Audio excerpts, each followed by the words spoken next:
का कुराहरू, state partnership प्रोग्रामका कुराहरू आएका छन्। त्यो एसपीपी का कुरा भनेका के हुन्? अब हामी सबै अलमलमा परेका छौँ। पहिले त हामीले बुझेका थियौँ एसपीपी नामको कुनै चिज दस्तावेजै नेपालमा आइपुगेको छैन, सही नै भइसकेको छैन भन्ने पनि सुन्यौँ। थियो भने अरूको पालामा भएको थियो भने पनि सुन्यौँ। अब तिथि मिति हेर्दाखेरि अब कसको पालामा भएको हो, अब योले गहिरो प्रश्न खडा गरेको छ। त्यस हुनाले अब हामी के भनिरहेका छौँ भने अहिले अरू कुरा उठाइरहेका छैनौँ, किनभने प्रधानमन्त्री शेरबहादुर देउवाजीसँग मैले यो कुरा उठाएँ र मैले यो कुरा उठाइसकेपछि उहाँले क्याटेगोरिकली जवाब दिनुभयो कि म अमेरिकामा गइहालेँ भने पनि, अमेरिकाको भ्रमण गरेँ भने पनि नेपाललाई कुनै सुरक्षामा आबद्ध हुने कुनै दस्तावेजमा म सही गर्दिनँ, कसैले भने पनि म मान्दिनँ। उहाँको जवाबबाट हामी धेरै खुसी भयौँ। उहाँको क्याटेगोरिकल जवाब थियो, नेपालको हितमाथि आँच पुग्ने कुनै काम मबाट हुने छैन। त्यसै सन्दर्भमा नेपाली सेनाका कुराहरू पनि उठिसकेपछि नेपाली सेनाका प्रधान सेनापतिको जवाब हामीले बुझ्न चाह्यौँ। उहाँले पनि नेपाली सेना नेपालको राष्ट्रिय हितलाई र नेपालको भू राजनीतिक संवेदनशीलतालाई, छिमेकीहरूको अत्यन्तै संवेदनशील स्थितिलाई हामी व्यवस्था गरेर कुनै पनि त्यस्ता कागजमा सम्झौतामा सही गर्दैनौँ भने भनिसकेपछि हामी बढ्ता आश्वस्त र विश्वस्त भयौँ। त्यस्तो केही पनि भएको छैन भनेपछि झन् ज्यादा हामी ढुक्क भयौँ। त्यसै बिचमा एउटा अर्को कागज आइपुग्यो। त्यो कागजमा हस्ताक्षर गरिएको, नेपाली सेनाका प्रमुखले नै हस्ताक्षर गरेको, अनि त्यो हस्ताक्षर गरेको भइसकेपछि कुन सरकारको पालामा कुन प्रधानको व्यक्ति प्रधानमन्त्री हुँदाखेरि भन्ने कुरा पनि उठ्यो। उड्दै जाँदाखेरि फेरि संसदमा जसले आवाज उठाएका थिए, जोरदार रूपमा हङ्गामा गरेका थिए, त्यही पार्टी जोडिएको कुराहरू आएको छ। अब त हामी बडा अलमलमा परेका छौँ कि सबैले बिर्सिने औषधि खाए या त कुराहरू लुकाइयो या त त्यो कागजमा केही छैन भने होइन किन भनियो, अनि किन त्यस कुराले यथार्थ बाहिर आउन सकेन। त्यस हुनाले यसको यथार्थ कुराहरू बाहिर आओस्, यथार्थ कुरा बाहिर आओस्। र यस सन्दर्भमा आज बिहान मात्रै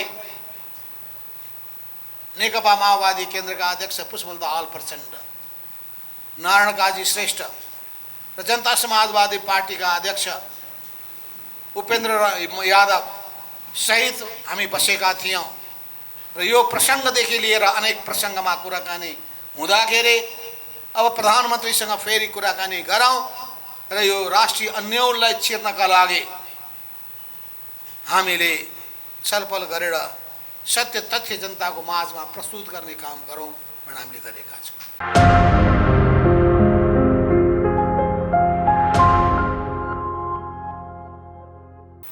कार्यक्रमका अध्यक्ष कमरेड, मञ्चमा उपस्थित उपत्यका विशेष प्रदेश कमिटीका इन्चार्ज लगायत सबै केन्द्रीय नेताहरू, युवा सङ्घका साथीहरू, अहिले भर्खरै शपथ ग्रहण गर्नुभएका प्यारा कमरेडहरू र अन्य आदरणीय महानुभावहरू, अहिले भर्खरै हामीले एउटा नृत्य, एउटा गीत सुन्यौँ। यसो हेर्दाखेरि गीत जस्तो लाग्यो, तर त्यो गीतभित्र राजनीति रहेको छ। त्यो साहित्यभित्र, संस्कृतिभित्र हाम्रो पार्टीको राजनीतिक नीतिलाई, राजनीतिक धारणालाई, हाम्रो पार्टीको पहिचानलाई, हाम्रो पार्टीको दृष्टिकोणलाई प्रस्तुत गरिएको तपाईले मनन गर्नुभएको होला। त्यसो हुनाले राजनीति साहित्यभित्र रहने गर्दछ, राजनीति संस्कृतिको आधारमा फस्टाउने गर्दछ, आम जनताको माझमा त्यो लोकप्रिय हुन पुग्दछ।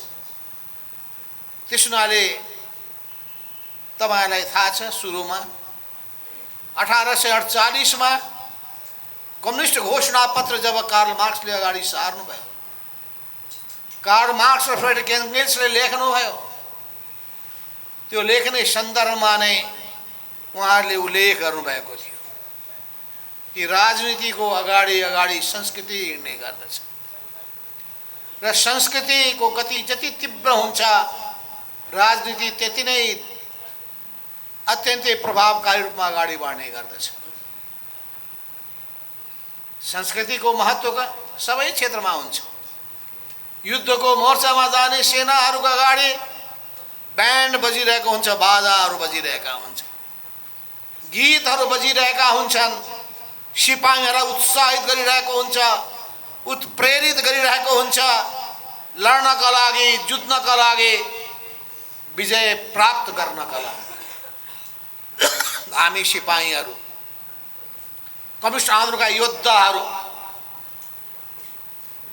सिङ्गो समाजलाई रूपान्तरण गर्ने संकल्प बोकेका व्यक्तिहरू हो, त्यही भावनाका साथ अगाडि बढिरहेका छन्। नेपालको राजनीतिमा कम्युनिस्ट आन्दोलनले निकै महत्त्वपूर्ण भूमिका खेल्दै आएको छ।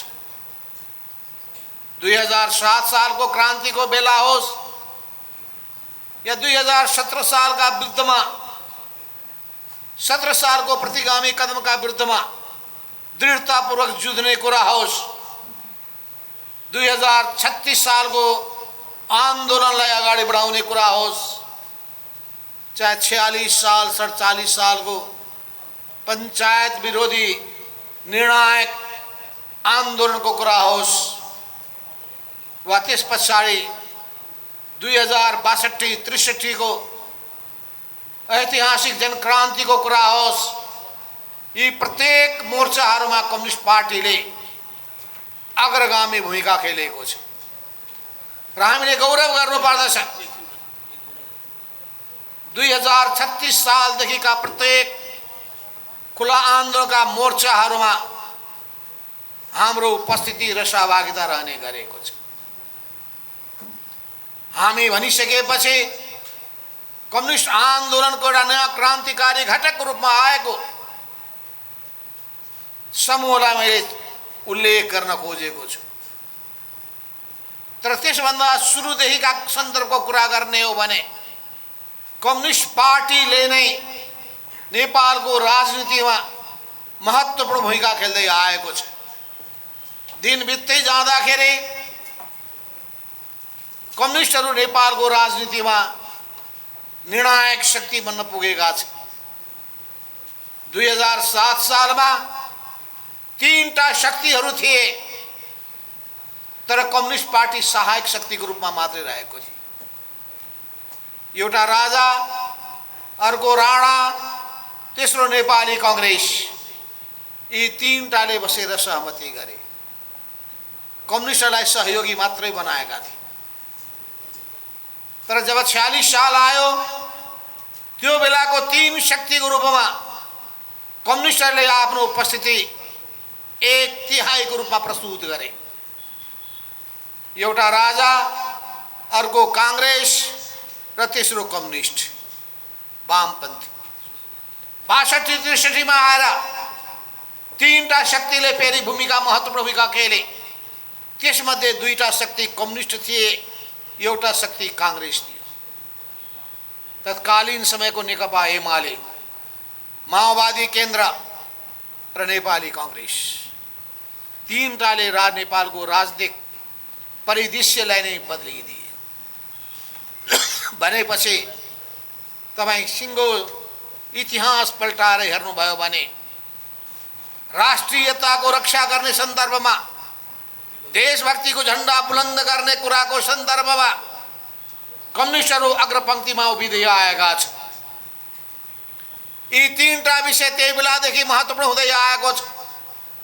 एउटा राष्ट्रियताको विषय, अर्को प्रजातन्त्र लोकतन्त्रको विषय, तेस्रो जनतासँग जोडिएको जनसरोकारका जनजीविकाका विषय। यी 3टा विषयलाई जसले अगाडि सार्यो त्यसले जनताको विश्वास जित्न सक्यो।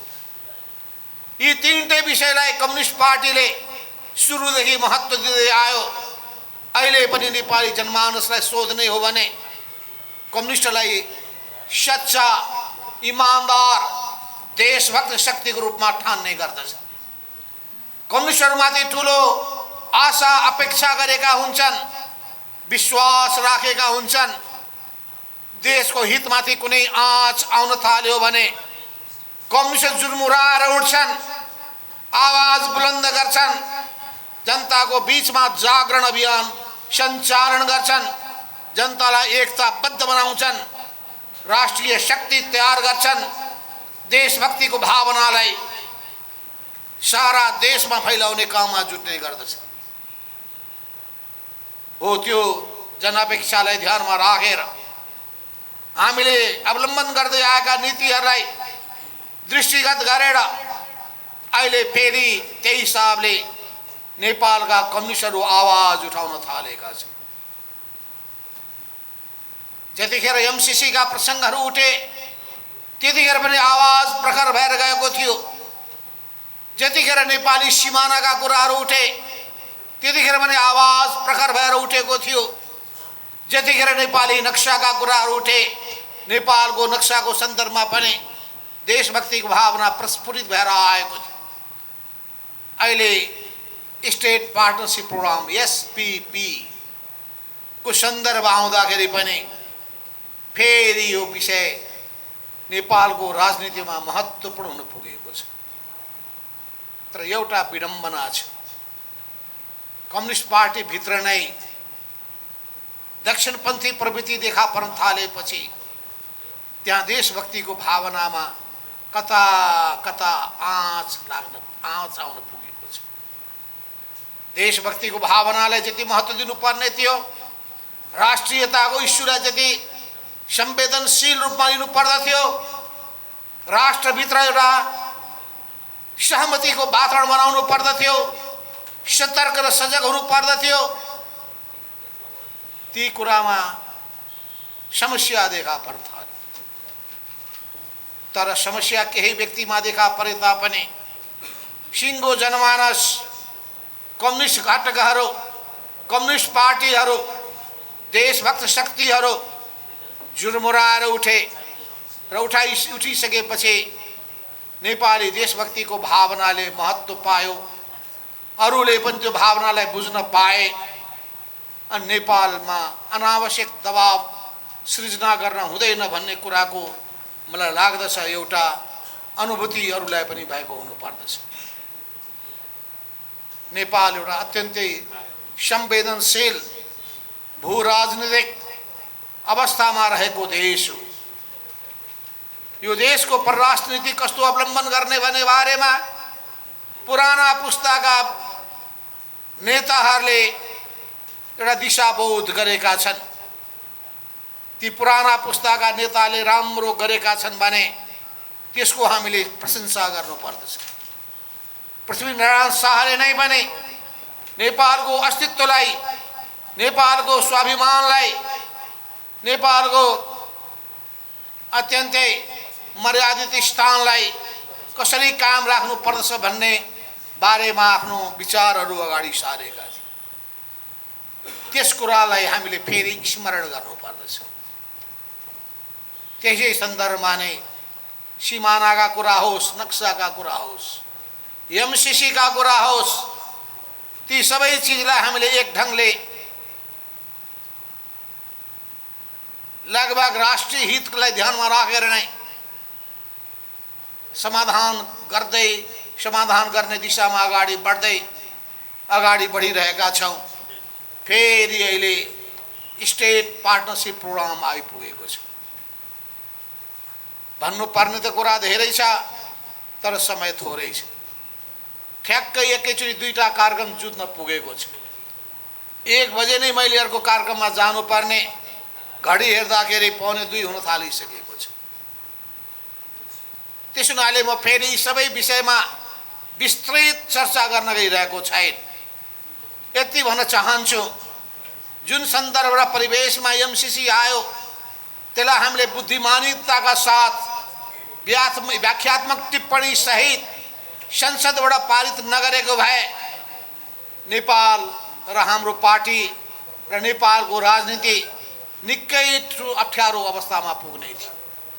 हामीले जे गर्यौं बुद्धिमानीका साथ गर्यौं, राष्ट्रिय हितलाई ध्यानमा राखेर गर्यौं र त्यसको हामीले उच्च मूल्याङ्कन गर्नुपर्दछ।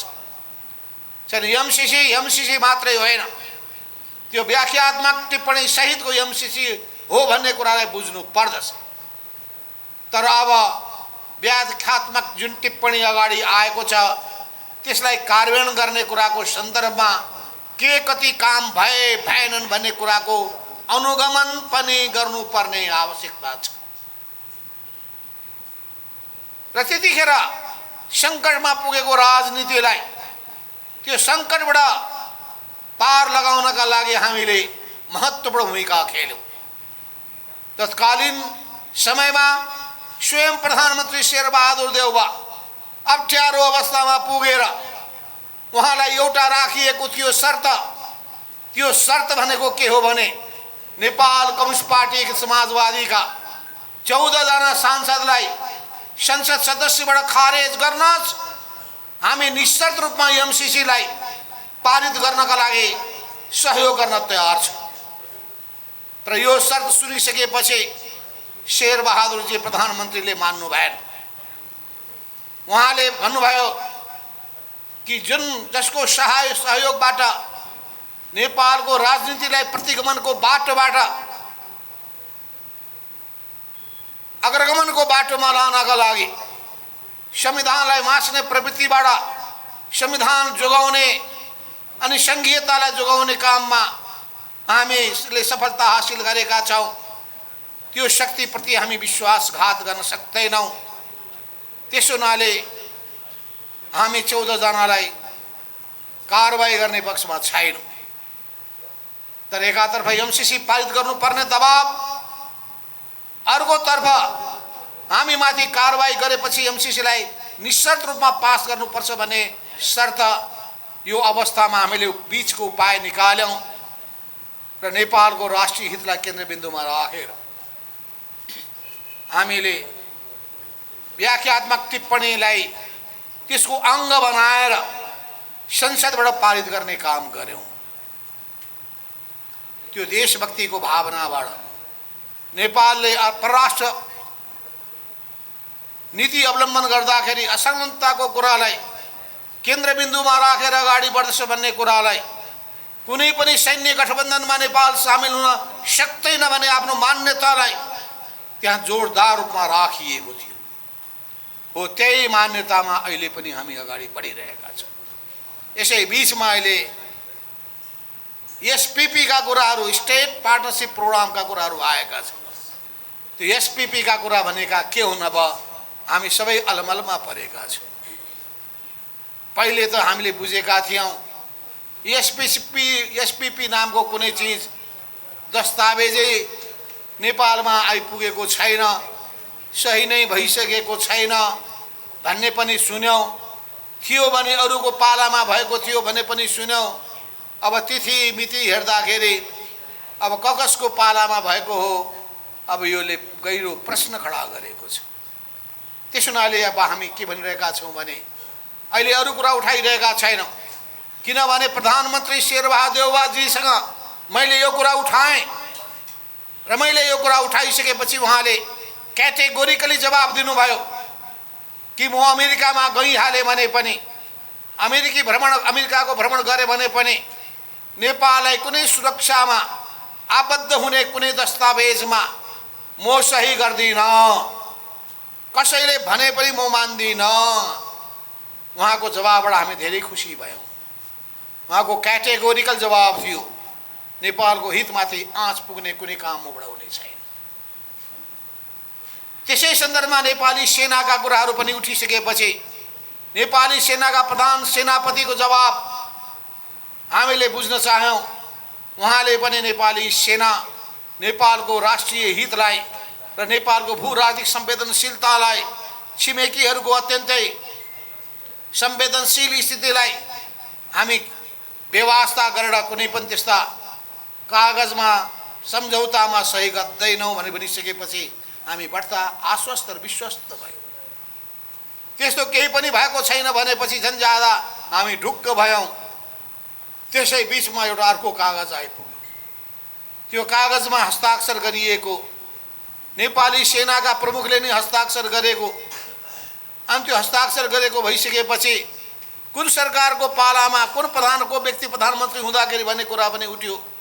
उड्दै जाँदाखेरि फेरि संसदमा जसले आवाज उठाएका थिए, जोरदार रूपमा हङ्गामा गरेका थिए, त्यही पार्टी जोडिएको कुराहरू आएको छ। अब त हामी बडा अलमलमा परेका छौँ कि सबैले बिर्सिने औषधि खाए या त कुराहरू लुकाइयो या त त्यो कागजमा केही छैन भने होइन किन भनियो, अनि किन त्यस कुराले यथार्थ बाहिर आउन सकेन। त्यस हुनाले यसको यथार्थ कुराहरू बाहिर आओस्, यथार्थ कुरा बाहिर आओस्। र यस सन्दर्भमा आज बिहान मात्रै नेकपा माओवादी केन्द्रका अध्यक्ष पुष्पबहादुर दाहाल प्रचण्ड, नारायण काजी श्रेष्ठ र जनता समाजवादी पार्टीका अध्यक्ष उपेन्द्र यादव सहित हामी बसेका थियौँ। र यो प्रसङ्गदेखि लिएर अनेक प्रसङ्गमा कुराकानी हुँदाखेरि अब प्रधानमन्त्रीसँग फेरि कुराकानी गरौँ र यो राष्ट्रिय अन्योललाई चिर्नका लागि हामीले छलफल गरेर सत्य तथ्य जनताको माझमा प्रस्तुत गर्ने काम गरौँ भनेर हामीले गरेका छौँ। त्यस कारण पनि मैले यहाँ भन्न चाहेको कुरा के हो भने देशभक्तिको जुन झन्डा उठाउँदै आएका छौँ त्यसलाई हामी कहिल्यै पनि छोड्ने छैनौँ। दोस्रो विषय नेपालको कम्युनिस्टले उठाउँदै आएको लोकतन्त्रको झन्डा हो र त्यो झन्डालाई पनि हामीले कहिल्यै पनि छोड्ने छैनौँ। त्यस बेलामा पनि अधिनायकवादका विरुद्धमा लडिएको थियो, जहानिया शासनका विरुद्धमा लडिएको थियो, निरङ्कुश सत्ताका विरुद्धमा लडिएको थियो र निरङ्कुश सत्तासँग लड्दै अन्तमा सिंहै वंशलाई नै, शाही वंशलाई नै हामीले निमित्यान्न पारेर गणतन्त्रको स्थापना गरेका थियौँ। गणतन्त्रको स्थापना गरिसकेपछि गणतन्त्रको अभिन्न अङ्गको रूपमा लोकतन्त्रलाई हामीले अवलम्बन गर्दै आएका छौँ। गणतन्त्रमा आँच पुग्ने कुरालाई पनि, लोकतन्त्रमा आँच पुग्ने कुरालाई पनि हामी स्वीकार गर्न सक्दैनौँ। त्यसो हुनाले राजतन्त्रको पुनरोदयका कुरा, पुनर्स्थापनाका कुरा ती खयाली पुला बाहेक यथार्थमा परिणत हुन सक्दैन। नेपालमा फेरि राजतन्त्र फर्केर आउन सक्दैन, आउन दिँदैन। यो हाम्रो अठोट, हाम्रो यो सङ्कल्प हो, जसका विरुद्धमा निर्णायक लडाइँ लड्नका लागि हामीले नै भूमिका खेलेका थियौँ। बुटवलबाट हामीले देशव्यापी आन्दोलनको घोषणा गरेका थियौँ। त्यतिखेर हाम्रो पार्टी एक्लो मैदानमा उत्रिएको थियो। त्यसैले सिङ्गो देश तरङ्गित भएको थियो, अन्य पार्टीहरूलाई पनि चुम्बकीय ताकतले तानेको थियो। त्यसले गर्दाखेरि त्यो प्रतिध्वनित हुँदै व्यापक रूपमा देशभरि फैलियो अनि बल्ल हामीले राजतन्त्रलाई उन्मूलन गऱ्यौँ र त्यसपछि गणतन्त्रको स्थापना गऱ्यौँ। गणतन्त्रको स्थापना गऱ्यौँ, जनताको शासन, सार्वभौम शासनलाई स्थापित गऱ्यौँ, जनताको अधिकारलाई सुनिश्चित गर्ने काम गऱ्यौँ। र जनताको यो शासन सँगसँगै जनताको अधिकारलाई सुनिश्चित गर्न पर्ने भएको हुनाले लोकतन्त्रका मूल्य र मान्यतालाई हामीले आत्मसात गर्नुपर्दछ र यो लोकतन्त्रको विचारलाई हामीले जसरी ग्रहण गरेका छौँ, यो ग्रहण गर्ने सन्दर्भमा कमल मदन भण्डारीको भूमिकालाई हामीले कहिल्यै बिर्सनु हुँदैन। उहाँले नै कम्युनिस्ट आन्दोलनमा लोकतान्त्रिकरणको विचारलाई अगाडि सार्नुभयो। पार्टीहरूको लोकतान्त्रिकरण गर्नुपर्दछ भने मान्यतालाई अगाडि सार्नुभयो। उहाँले नै राज्य प्रणालीलाई लोकतान्त्रिकरण गर्नुपर्दछ भन्ने विचारलाई अगाडि सार्नुभयो।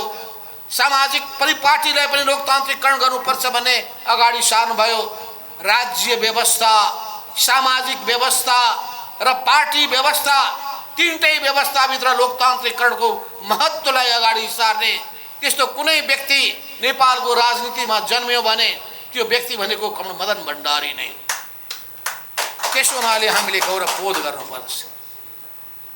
उहाँले अगाडि सार्नुभएको जनताको बहुदलीय जनवाद एउटा समयमा त्यसलाई हामीले अनेक नामाकरणको रूपमा अगाडि सारेका थियौँ होला, तर अहिले हामीले बुझ्ने भनेको लोकतान्त्रिकरणको अर्को नाम जनताको बहुदलीय जनवादको रूपमा बुझ्नु पर्दछ। त्यसपछिको तेस्रो विषय नेपालको कम्युनिस्ट आन्दोलनले उठाउँदै आएको जनताको सरकारका विषय हो। जनताको घाँस बाँस कपास, शिक्षा स्वास्थ्य रोजगारी र सुरक्षाका यी जनताका माग र चाहनाहरू, ती कुराहरूबाट कम्युनिस्ट पार्टी कहिल्यै अलग हुन सक्दैन। त्यस हुनाले जनता र पार्टी यी दुईटै पानी र माछा जस्ता हुन्। जनताबाट अलग थलग पार्टी रहन सक्दैन। त्यस हुनाले पार्टी जनताको माझमा जानका लागि उसले विचार बोकेर जाँदछ, कार्यकर्तालाई जनताको माझमा पठाउने गर्दछ, जनताको घर घरमा पठाउने गर्दछ, जनताको पीडा र वेदनाहरूलाई बुझ्ने गर्दछ, जनताका समस्याहरूको पहिचान गर्दछ, त्यसलाई उजागर गर्ने काम गर्दछ, जनतामा उत्साह नयाँ चेतना जगाउने काम गर्दछ, जनतामा आत्मविश्वास पैदा गर्दछ, जनता नै इतिहासका निर्माता हुन् भन्ने भावना पैदा गर्ने काम गर्दछ। जनता निरीह होइनन्, जनता कायर होइनन्, कमजोर होइनन्, जनता शक्तिका स्रोत हुन् भन्ने कुरालाई स्थापित गर्ने काममा भूमिका खेल्दछ। त्यो शक्तिको स्रोत जनता हो। जनताको जति धेरै समर्थन प्राप्त गर्यौं हामीमा त्यति नै शक्ति बढेर जान्छ। यसपटकको स्थानीय तहको निर्वाचनको बेलामा हामीले वास्तवमा देशैभरिमा 753 प्रदेशमा हामीले पार्टी बनायौं, 77 जिल्लामा पनि पार्टी विस्तार गर्यौं, तर 753 पालिकाहरूमध्ये सबै पालिकामा हामी पुग्न सकेनौं। 753 मध्ये लगभग 70% पालिकाहरूमा हामी पुग्यौं, तर 20-25% पालिकामा हामी अझै पनि पुग्न सकेका रहेनछौँ। समय कम भएको हुनाले 6743 वडाहरूमध्ये झन्डै 70% हामी वडाहरूमा पुग्यौं, तर अझै 30% वडाहरूमा हामी पुग्न सकेका रहेनछौँ। किन समय कम थियो, हामीले भ्याउन सकेनौँ। चुनावमा उत्रिनु पर्ने भयो, चुनावमा जुट्नु पर्ने भयो, या अझै जनताको माझमा जाने हाम्रो गति अलि सुस्त हुन पुग्यो। हामी भित्रैका कमजोरीले गर्दाखेरि जुन गतिका साथ, स्पिडका साथ हामीले गाउँ गाउँमा जानु पर्दथ्यो, पालिका पालिका वडा वडामा जानु पर्दथ्यो, त्यो अझै भएन। अब हामीले त्यो गति तीव्र बनाउनु पर्दछ। वडामा पुगेर मात्र हुँदैन, अझै वडा भनेको त पुरानो गाउँ विकास समिति मात्रै हो। त्यस हुनाले अब हामीले टोल टोलमा जानु पर्दछ। टोल टोलमा मात्रै गएर पुग्दैन, अब हामीले जहाँ जहाँ बुथ छ, बुथको सेन्टर छ, बुथ केन्द्रित संगठन विस्तार गर्दै अगाडि बढ्नु पर्दछ। किनभने अब 6 महिनाभित्र नै अर्को चुनाव आउँदैछ। चुनाव एउटा यस्तो अवसर हो जतिखेर जनताहरू अत्यन्तै सजग हुने गर्दछ। जनताहरूको बीचमा जाने एउटा राम्रो माध्यम पनि हो निर्वाचन। त्यस हुनाले हामी जनताको बीचमा जाने यो माध्यमलाई समेत प्रयोग गर्दै जनताको विश्वास हामी जितेर, जनताको विश्वास जितेर हामी अगाडि बढ्न चाहन्छौँ। जनताको शक्तिमाथि भरोसा गरेर अघि बढ्न चाहन्छौँ। लोकतन्त्रको मूल्य र मान्यता के हो भने जनताको समर्थन पाएको पार्टीले नै जनताको तर्फबाट शासन सञ्चालन गर्न पाउँछ। यस अर्थमा अब हामीले स्थानीय तहको निर्वाचन पश्चात अब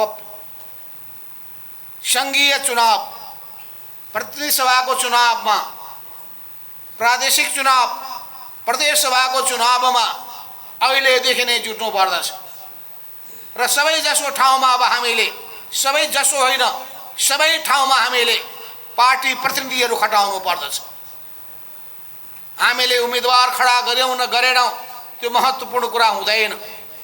उम्मेदवार त प्रत्यक्ष निर्वाचनमा जाने उम्मेदवारको कुरा हो, तर समानुपातिक उम्मेदवार पनि हुन सक्ने छ।